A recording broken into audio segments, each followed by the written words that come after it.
Hello and welcome to a new episode of SAYITASITIS Podcast. Today we are diving into the journey of a beautiful lady who chose to pursue her dream as a doctor, not in Norway, but in Poland. So on that note, I welcome Dr. Odelia. Hi. Hi. Welcome. Thank you so much. Welcome so much. And we are so grateful that you could be part of this podcast with us. Thank you. So to start with, can you just tell a bit about yourself and your background so that we get to know you a little bit? My name is Odelia Tewia. Originally from Ghana and Togo. My family has been living in Oslo for many, many years now. I was born and raised here in Oslo. And then we moved to Eidsvoll, where we live now. Do you want me to tell more about myself? Yes, of course. Okay. Yeah. Like my interests? Yeah. Everything. Want to know everything about you, so get it rolling. Well, I used to be an active dancer. But after I started school, I didn't really have time for my passions anymore. It's more like reading and relaxing because I really didn't have the energy for anything else. So I feel like I don't really have that many hobbies anymore. Now it's only to just be with family and friends. But maybe I'll start dancing again. Yes. On the spare time, you know? So it's family, work, and just, Yeah, and I gym a lot. I try to stay very active because it's the only way I can really like de-stress, like get to think of other things other than school and like stressful things. So it's not easy to be a doctor, I can see. It's not easy, but that's cool. That's cool. So we want to know, so what made you choose the medical aspect, or what made you think that, okay, I want to be a doctor? Like, how did that idea come into your head? Actually, I think it started in 9th or 10th grade. And the thing is, I was not really very into school like that. I wasn't like smart or anything. Like I didn't have high grades or anything. But in 9th or 10th grade, I started to really catch on like science, like biology was so interesting to me. And I remember in 10th grade, I was getting like 6 all the time. Like, oh wow, I was getting a lot of good grades. Then your parents were proud. Yeah, because that's what everyone wants their child to get, a 6. Yeah, but my grades were horrible every other place. I think French and biology was my only good subject. And then the thought started to come that, but like maybe I should like be a doctor or something because they're really smart and like biology. But my mind wasn't like completely made up, but I remember I wanted to be a neurologist. Okay. I don't know why that thought immediately came to my mind, but I think it was because how the brain and the nervous system, how everything is connected was so interesting. And I was like, wow, everything lies up here. It's crazy that one little mistake up here can impact everything in your body. I think that was so exciting. But then I started in high school and the grades fell. They fell fast. And I remember everyone said, it's always different when you start high school. Like it's harder. And also I felt like I went to a school where they didn't actually like use time to teach me things. Yeah. I went to an all-white school. Så man är väldigt typisk. Very, very typical in a way. Yeah. But I tried to just do my best. And of course I had my friends there. But after some times, my friends also left to other schools that were a little better when it comes to culture and all that. And I stayed behind, still trying to like, okay, maybe I can still become a doctor. But then, I don't know, I think in 2nd year of high school, I was like, nah, maybe I don't want to be a doctor. Maybe there's other things. And also I didn't want to fall into the cliche of wanting to be a doctor. You know, everyone, when they're, I want to be a doctor. Or a lawyer. I know. So I was like, nah, like try to find something else. And then I went to this website where you can check what your interests are, that aligns with what kind of education you should take. And I always scored on medicine. Wow. Like it was always medicine. And I was like, fine, I'll do it. Oh, wow. So it's always been in my mind, but I think I also doubted myself a lot before I even applied, because I didn't really want to take that route. But at the same time, I didn't have anything against school.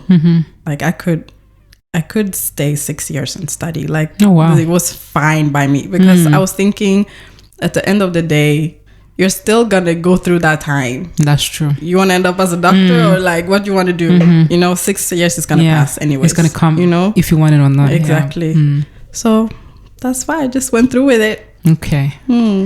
So so that leads me to the next question. Why didn't you study here in Norway? Like, how was the process? Like, you sat down, you want to be a doctor, but you could either do it here in Norway, where like your family is it's your comfort zone. So I want to know, like, what made you choose Poland, and how was it for you? I think actually I knew very early I wanted to study abroad. Okay. Yeah, I think actually around second year of high school I knew, because I felt like my interest and like the culture wasn't aligning with what I wanted in Norway. I felt like I didn't feel at home in Norway. Can you just deep that, like, how? What do you mean by that? I'm not even sure. I think it's because of the school I went to. Okay. And the fact that like even all the friends that I had that were foreigners, they moved to other schools. So I was left in a all white school, where I felt like I was a total outsider. And also I was very focused on school, and so I didn't have time for other things. And of course, from an African household, it's not very common that we can go out and party, and all of the friends that I had at that time would start partying, and russetiden. Like I wasn't a part of any of that. Okay. And not to say that like my parents held me back from like having fun in Norway, but it was always like a little more stricter than the other white people were going through, right? And also at that time we moved to Eidsvoll, so it's really hard for me to go far and have fun with my friends and come back, right? So everything just made me feel like I was kind of locked in, and I really wanted to just get out of here and like explore and do my own thing and become the adult I want to be, right?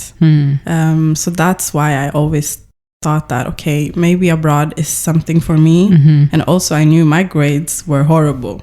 That wouldn't get you into... They would never get me into a school here, because I didn't want to wait and take like another year and take subjects like math or whatever to like for a whole year to that school again is just my life, just because the people in high school didn't want to help me enough, so that's why I ended up just as a conclusion, I said, okay, I don't feel completely like at home in Norway and I'm never getting into a school here, then I would gladly just do it somewhere else and get it done and over with, So okay, so that ended up. Okay, so Poland was just one country where you saw you could get into the med school, not because it was a country you were fancying or dreaming about, or no, but I think out of all the schools you can study abroad, I think Poland was the country I felt kind of more connected to somehow. Okay. I don't know why. I think it's also because my aunt in Ghana, she's married to a Polish man. Okay. So I always knew that if it's anything, like you can go to me,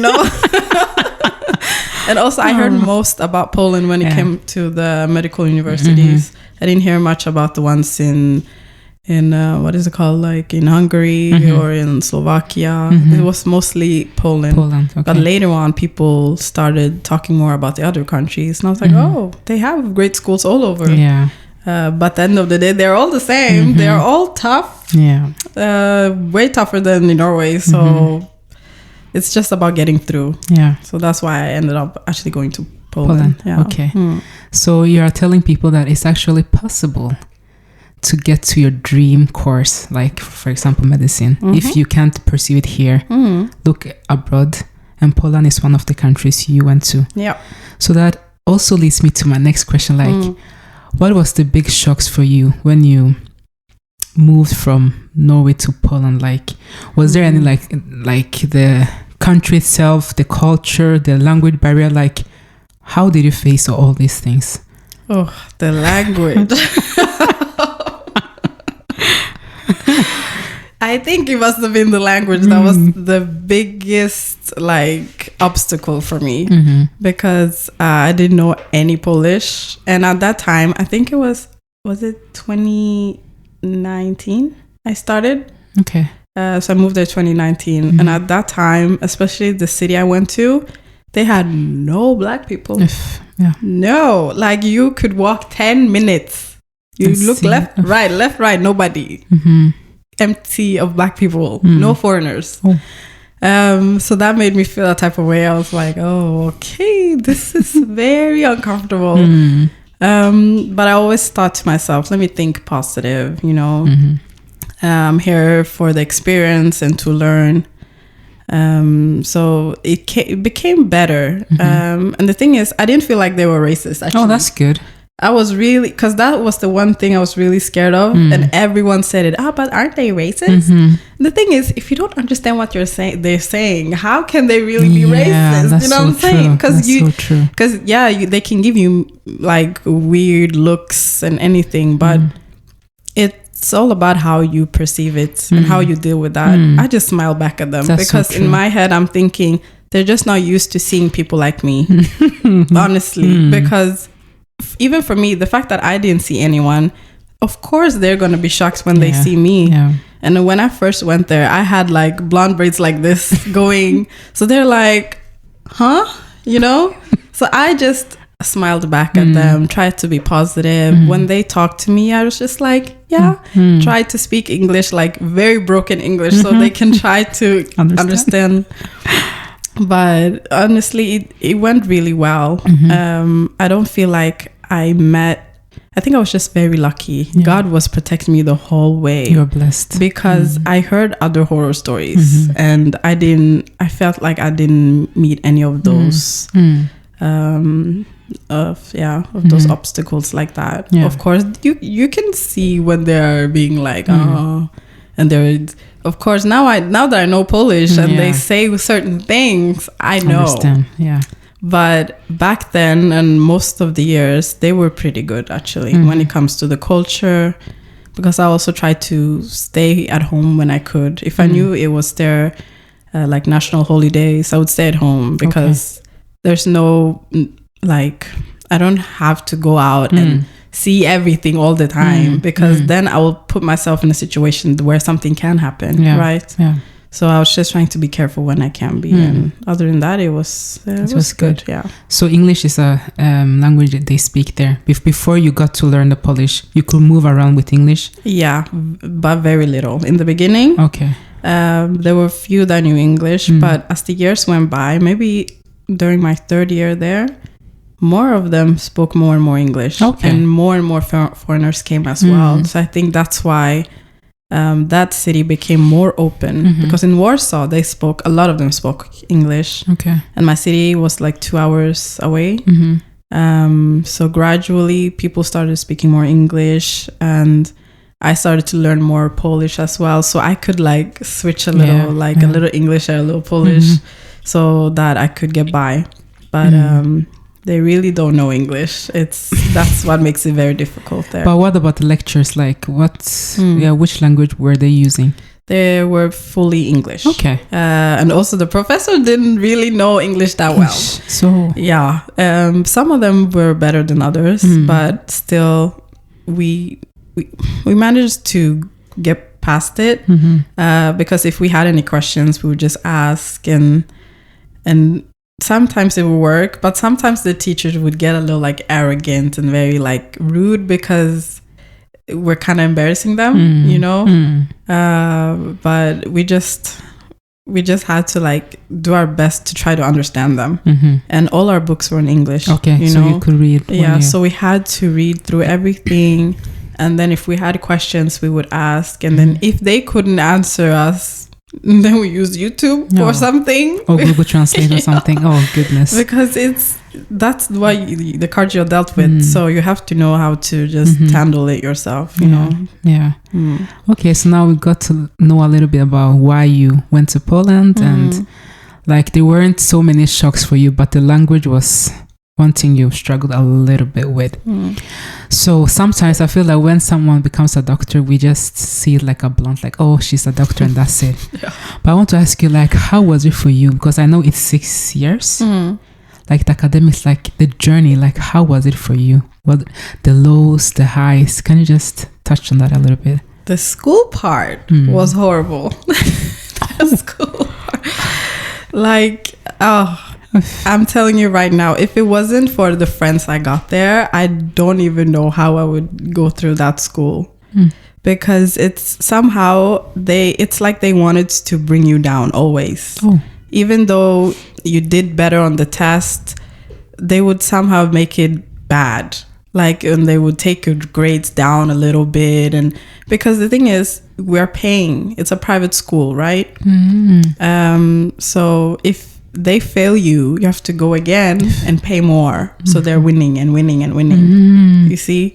So in that way, it made it very, very hard. But I feel like in general, when I started the school, I thought the reading was really interesting. Like, I loved studying. It was so much fun because this was like a step further from the biology I did in 9th and 10th grade.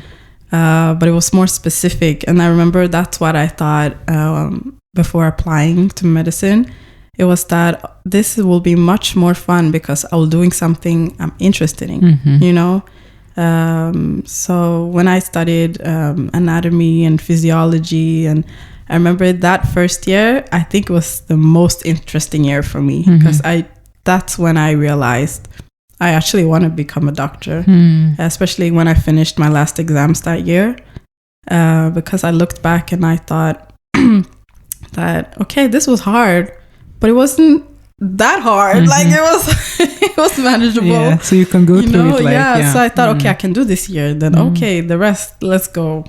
We can do this. And then I remember I came to my second year, and I had like microbiology and these things and biochemistry. Ooh. Yeah, all this is just Chinese for me. Ooh. Like those subjects. And let me tell you, my first year, I didn't have, because we have something called retakes, right? If you fail an exam, you get the chance to retake it like twice or something. Yeah, it's the same here now as well. So in the first year, I didn't really have retakes. I think maybe like one or something, but I felt like I got through it really well. Second year, girl. I'm sorry. Oh. Retake after retake after retake. Oh.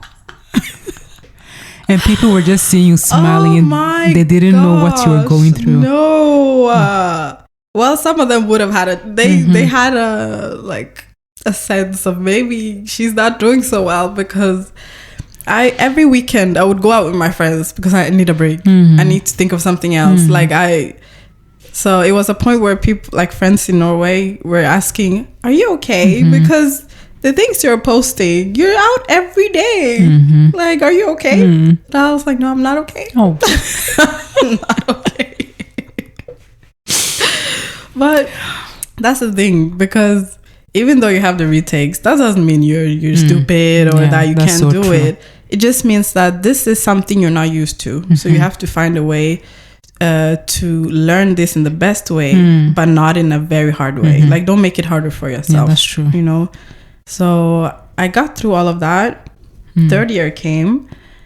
And I remember this year I was more excited because we're going to start with pharmacology, which was the actual medicine, kind of. Like we learn different medications, what they do, why do we use them, and what are the like side effects and all of these things.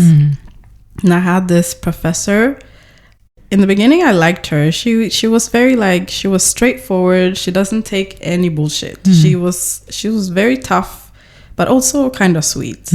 And I always sat in the same spot in class. And we had our classes on Tuesdays. And I would, when I sat there, my friend sat next to me. She's also African. Okay. And so she was like my go-to person, right, in class. And the thing is, they would always like mix us up a little bit. And so every time the teacher said my name, I thought it was her. no, I was thinking, oh, do you mean her? Because I don't want to answer that question. Because she kept asking me questions after questions. We had so many people in class, but she kept asking me constantly. And I was thinking, okay, this lady wants something from me. Why is she always targeting me, right? And during exams even, I felt like even though I did it really well, it wasn't good enough for her, kind of. Because in that subject particularly, you could get exempted from the exam if you did well enough. Okay. Oh. And I was always active in class and did good on the tests. And other people in class, maybe they wouldn't be that active. They weren't asked as often as me, but still they would get more points somehow. You know? And I remember I was so frustrated. And every Tuesday when I woke up before class, I had such a stomachache. I was so nervous for every class. And this even lasted after I finished pharmacology. Like when summer happened and I came back home, I would wake up on Tuesdays and still have a stomachache because the trauma sat so deeply. And your body got used to it. Yeah. So it was so bad. My poor mommy, she was praying on her knees, praying because I was complaining about this lady that I felt like she did not want me to go forward. Yeah. It was so traumatizing that year. But that's so funny because it's not a saying, but sometimes you get to hear people say that some teachers can either make you or break you. Like it's like they have your destiny in their hands. And sometimes some teachers are wicked. Yeah. And I feel like we don't talk enough about these things. You will try so hard. You know that you are doing your best, but this particular person doesn't want you to be great. And I remember also that one person I know told me that the teacher told him that you will not get more than like 4 in grades. So like sometimes they just stamp you that you're not going anywhere. They even say without saying it by the way they're acting. But at the end of the day, I realized, okay, it's not that she didn't like me. I realized actually she did like me and she saw potential in me. Okay, so you switched it like... Yeah, because I remember this one time she asked a question in general to the class and then she looked at me. And I looked down and I said, oh no, I started laughing or something. I looked at her and I started laughing because she realized that I caught on her game. And then I realized, okay, she knows what she's doing. She's just trying to test me to get me more confident, to get better, you know? So I feel like I managed to deal with her as well. And also grew from that, you know, even though it was deeply traumatizing. I feel like that everything turned out for the better, even though they felt like bad experiences then, you know. And even though you were having these stomach aches, because there's a saying that it takes 21 days for your body to get used to a habit. So imagine every Tuesday waking up. Like, I can't even imagine how it was for you. It was horrible. Oh, it was so bad. But by the grace of God, Odelia, you completed school. Yeah. And today you can call yourself a doctor. Yeah. It's still weird. It's so weird. You know? Even when you introduced me, I was like, oh my God. Dr. Odelia. But you worked hard for it. So I think that sometimes you just have to take it and like, actually, I'm a doctor. I'm a doctor. So throughout the 6 years, how was it for you? Like you weren't staying with your parents, all your friends or some of your friends were here. So how was it for you at that aspect? Like, did you come home? Were they visiting you? I would, in the beginning, I didn't come home very often. Mostly because I didn't have the time and it cost money to fly all the time. So maybe I would, let's say school started in October. I would come home for December, and then I wouldn't come home again until maybe Easter or maybe just summer again. Okay. So it was very far between the times I could come home. And my family came, or my mom came in the beginning. She moved there with me to help me with stuff. And then I think actually my family only came again like by graduation. Yeah. So like I didn't have like visitors that much. But I had some friends that came to visit during my first years. And I really appreciate those times because that made me feel a little more happy again. And I felt like things weren't completely different. Yeah. But then again, after like third, fourth year, I felt like things changed again because everyone starts living their own life and kind of forgets that you're not there. Like they know you're somewhere else. Yeah. So they don't really like take you into consideration anymore. And that, I remember that was so painful. Yeah. I see all of my friends having fun and my family doing things. And then my sister had a baby and I felt like I couldn't be there for that. You know, you miss a lot of things. And that is the one reality where that really like shook me a little when I was there, because you're already alone and you feel more alone thinking that like you're not with your family, they're moving on without you.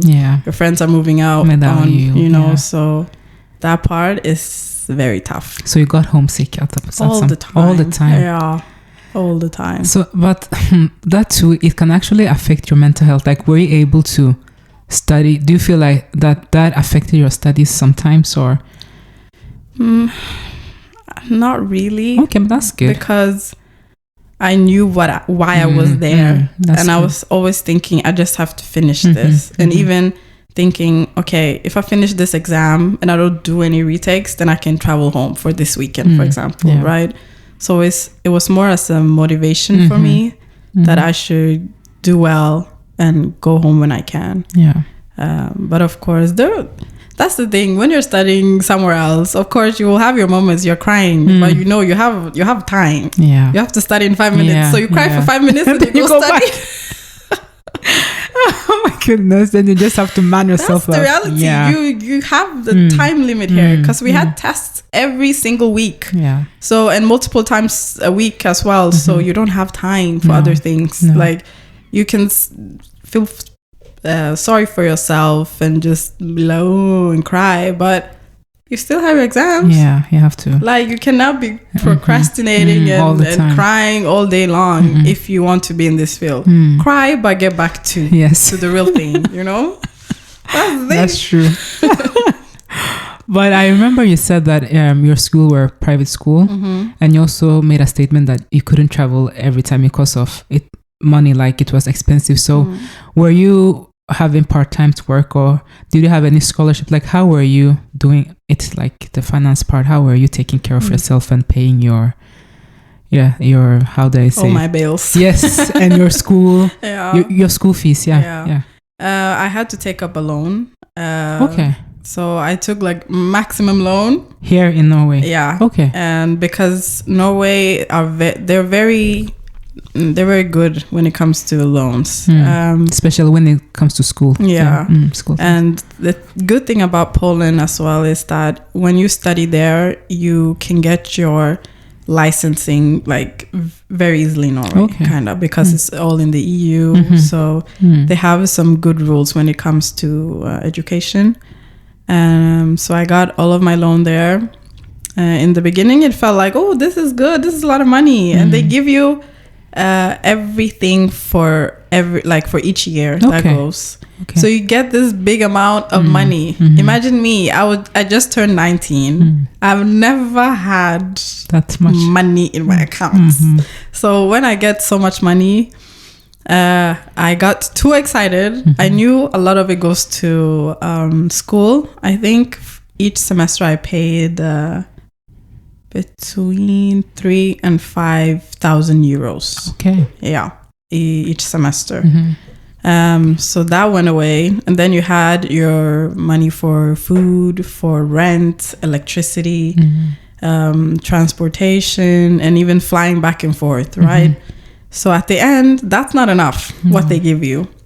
But I didn't work because there's no time for you to work in Poland, and nobody really managed to get a job there because all the shops, you need to know Polish. We don't do that. You know, so the only time I got to work was when I came for summer. And here in Norway, work there, okay. So every summer I worked here in Norway, different sectors in healthcare. Sometimes also I would work during winter times if I had time.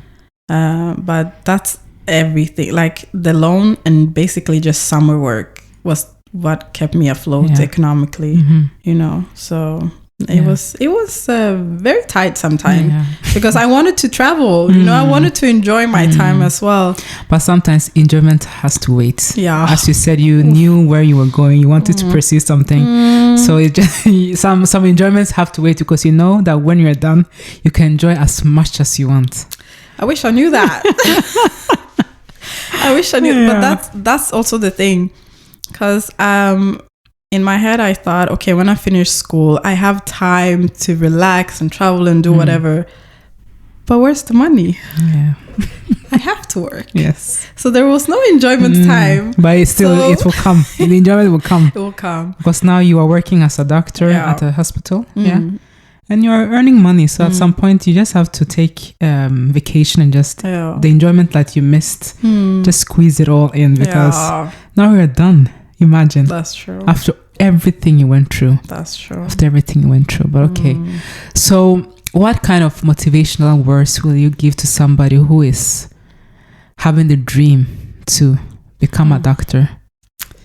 One thing I will say is that you don't have to be smart to do it. You need God and you need discipline. Amen. Those are the only two things that got me through. Plus support from my family and friends, of course. But discipline, if you don't have that, you cannot do it. No. Because you cannot be like, oh no, I don't want to study today. It doesn't matter what you want. You have a goal and you have a time limit on it as well. So you have to be disciplined to know that when I get back from school, I make some food, I sit down for 30 minutes, study hard, take a break, study again. Like you have to have a schedule for yourself. If not, that's not going to work. And also you need God. You need a source of external power to give you the strength to do this because it's so hard. The thing is, the studying can go fine, but it's the fact that everything accumulates and it gets overwhelming. And that's when you need strength, right? So those are the two things where it's highly recommended if you want to go into this field because you build that stamina to study and to learn things differently, and you find your own study method even when you finish, because you still study even though you have to know you've graduated. You have to constantly know new things. So you don't actually have to be smart, like, get A's on everything. No, you don't have to do that. You just have to have discipline because in that way you will put in time to learn things, right? So that's my advice that worked for me as well. But I'm so glad you said that, because sometimes I feel grades and like the scores you need to get into school can scare somebody for taking something. So it's also good to hear that. I'm not saying that you're not smart, but hearing that actually you can pursue to become a doctor, even though maybe you don't have the grades. You can look like in other countries, it doesn't have to be Norway, but you just bag your degree. You have to move from your comfort zone, your family, your friends, but at the end you'll get your degree, and now today we call you a doctor. And you really made it. You really made it. Oh, well, that's so cool. Like, I've known her like her whole life, because I'm older, so I have to say your whole life, and I'm so glad and happy to see where God has brought you, and I know He will bring you further. There's more to come. Amen. Amen. Because the journey, even though I finished school now, the journey is kind of just starting now, because I have many years of residency to go through and all that. So that's true. But those are the fun times. I know. You know? Like, you won't cry anymore as you did. And the stomach ache, it will not come by the grace of God. about that. You. Now you have done it and you have to be proud of yourself. You have to be proud of yourself. But okay, Odelia, I think we are wrapping it up. Okay. We have touched on, like, you have told us how it was for you to, like, search school abroad. That you don't need to be go med school here in Norway. You can actually search abroad and actually come into the school. The school was private. You told us about the language, how we went through, and we see you as a doctor now, but you went through a lot. You went through a lot, so it's not easy. No. And I'm so glad that you shared your experience with us. So I just want to tell all listeners that you can do anything, as she said, with the help of God and with discipline. With discipline. Like, it applies to myself. I've learned something today. Discipline. We all need discipline. We We do. So Delia, thank you so much. Thank you for having me. Of course. I had so much fun. That's so good to hear. Yeah. So we are wrapping it up. We have said things as it is. We are thanking all our listeners for following us, your comments, and everything. We are so grateful. So follow us and subscribe to our channel. We are here on YouTube. We are on Facebook, TikTok, and Instagram. So say it as it is. Bye. Bye.